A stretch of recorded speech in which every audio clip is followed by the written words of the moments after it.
Welcome everyone, it's Nicole here from Margie Charlie, and today is kind of a continuation from yesterday's video about printing on fabric.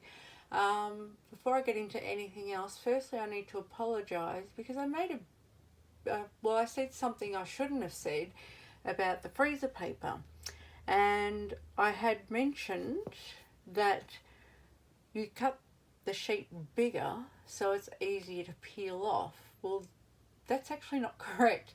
You cut the sheet bigger so when you iron it onto the fabric you get adhesion right to the edge.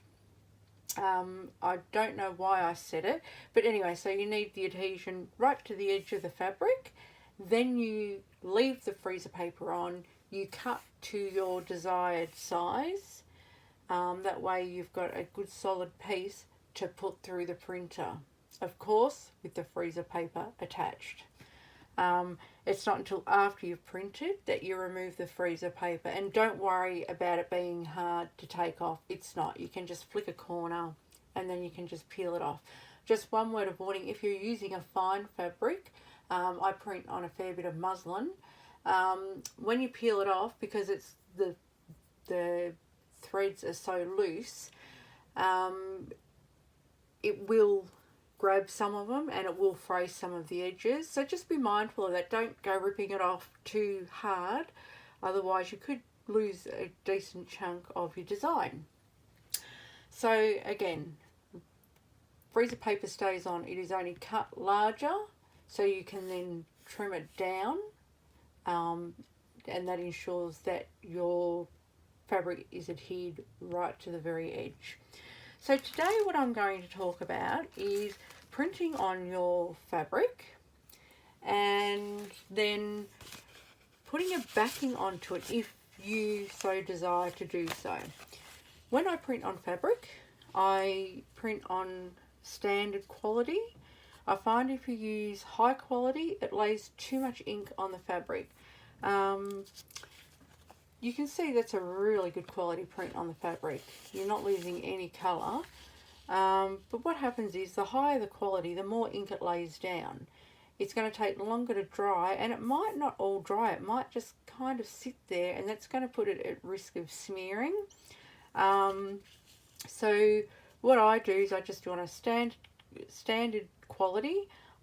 Once it's printed, I let it sit for a while, just so in case, you know, there is a bit of dampness to it, and then I peel the backing paper off, the freezer paper, and then I let it just air a little bit longer, that way it sort of gets in from underneath.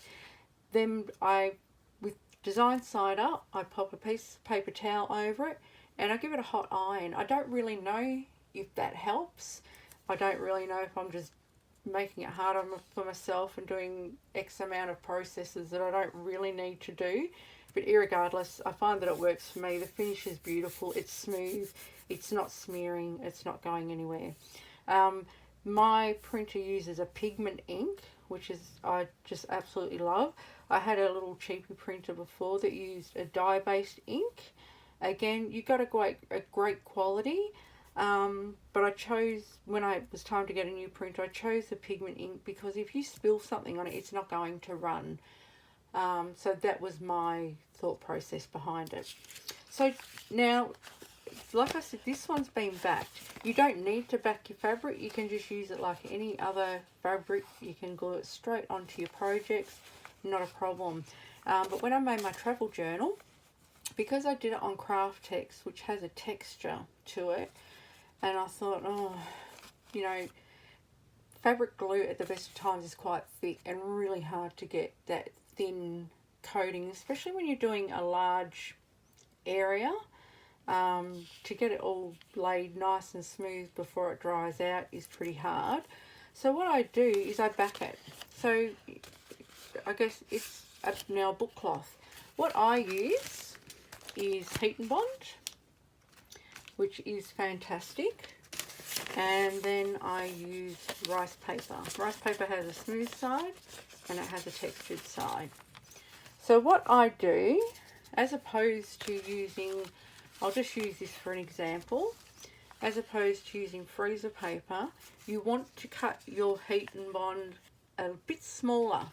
So when I sort of measure it, I do it almost to size, but not quite, because if that overhangs the fabric and you're ironing away and you go to pull it away from the ironing board, you're going to end up with a bit of a sticky situation on your ironing board cover, and it's probably going to be quite hard to remove off the ironing board, and you don't want that. So what you do with the heat and bond, you pop it down, place it where you want it. You you put your iron on a medium heat, you pop it down for 2 seconds, move it along 2 seconds, etc., etc., until you've done your whole thing. If you leave it on too long, you could possibly scorch not only that but your fabric as well. So 2 seconds. Then once you're done, you can leave it for a bit because it's pretty hot. I've learnt that myself. Once it's done, all you do is flick up the corner, peel it. If it peels away fine, then it's all done. You peel that off and you're left with like a really even layer of glue. That's what it looks like. So you peel that off, so you've got your glue bit there. Then I get the paper. I use shiny side down because I like the rougher side for the texture, for the glue to adhere to my projects. Then you pop that down. I don't do the 2 seconds, I just sort of keep going over it. You can see when it's stuck to it. Make sure you get all the edges, make sure, well, you get the whole piece. And then once you're done, you end up with this. I didn't need to go to the edge because it's only this piece here that I need, but that's super stuck. Like if I pull that, that's just going to rip the paper. So that's a really good way. So then you're not going to have any problems. If you've got excess glue or anything, it's not going to come through the fabric, which is brilliant. I use the rice paper because I have it. I have also done it with tissue paper before. I prefer the rice paper, but tissue paper is fine as well. You don't want anything too thick, especially, you know, if you're doing a project where you're going to be folding it over the edges of something. If it's too thick, it's just not going to, you're not going to get that really crisp, nice finish. So that's what I thought I would share with you today. So heat and bond, it is a look, it's really versatile. I will just say I had one lady ask about maybe just using the heat and bond, putting it on your fabric, putting another piece of fabric on the back and adhering that together and putting that through the printer. Look, I'm really not sure. It could possibly work, but it's not something I want to try. I love my printer. I don't want to buy another printer. So I'm not going to try it, but if anyone is game enough to try it, that's up to you. It's not on me. It's not on me. So yeah, look, plenty of options. But yeah, so that's my little tip for today. I thought I would show you this because these are all things that are relevant to my tutorial I'm going to be doing. I'm not saying that you have to do exactly how I make it. It's just something that can give you an idea of something you may like to make. And I also, in case I didn't say earlier, I just wanted to thank Carol for pointing out my little mistake yesterday about the freezer paper.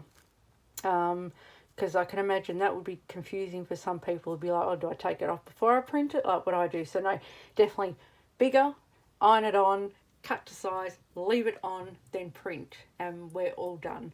So thanks a lot for your time today, and I look forward to seeing you all again soon. Have a great afternoon. Bye.